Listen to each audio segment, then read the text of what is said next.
তখন আমি হিমালয়ে কঠোর তপস্যা করছি। বেশিরভাগ সময় ধ্যান জপের মধ্যেই ডুবে থাকতাম। খিদে পেলে দাঁড়ে দাঁড়ে ভিক্ষে করে যা জোটে তাই দিয়েই উদরপূর্তি করতাম।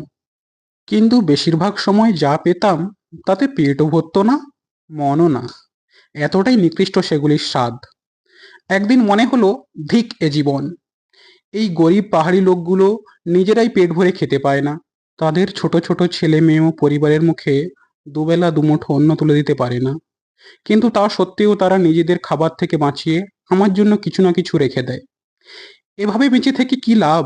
এর চেয়ে প্রয়োপবেশনে দেহত্যাগ করাই ভালো। যেই এমন কথা মনে হলো, অমনি মধুকরিতে যাওয়া বন্ধ করে দিলাম। এভাবে দুদিন না খেয়েই কেটে গেল। তেষ্টা পেলে আঁজলা ভরে ঝর্ণার জল খেতুম। 3 দিনের দিন এক গভীর জঙ্গলে ঢুকে একটা পাথরের ওপর বসে ধ্যান করতে লাগলুম। চোখ খোলাই ছিল। হঠাৎ কেমন যেন গাটা ছমছম করে উঠল। দেখলাম ডোরাকাটা বিশাল একটা বাঘ আমার দিকে লুব্ধ দৃষ্টিতে তাকিয়ে। ভাবলুম, যাক, বাঁচা গেল। এতদিন পর আমি নিজেও একটু শান্তি পাবো, আর এই বাঘটারও পেট ভরবে। এ তুচ্ছ দেহটা যে একটা জীবের কিছুমাত্র সেবাতেও লাগবে, তাতেই আমি ধন্য।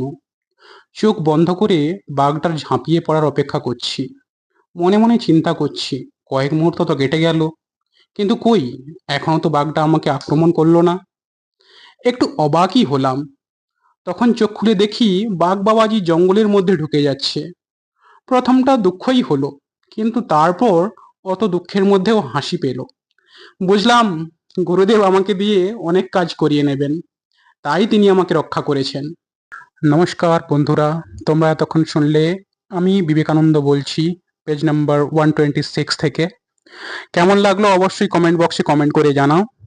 Thank you very much for supporting. চ্যানেলটা সাবস্ক্রাইব করে প্লিজ পাশে থাকো। আবার ফিরে আসবো এমন একটা ইন্টারেস্টিং মোটিভেশনাল স্টোরি নিয়ে নেক্সট এপিসোডে।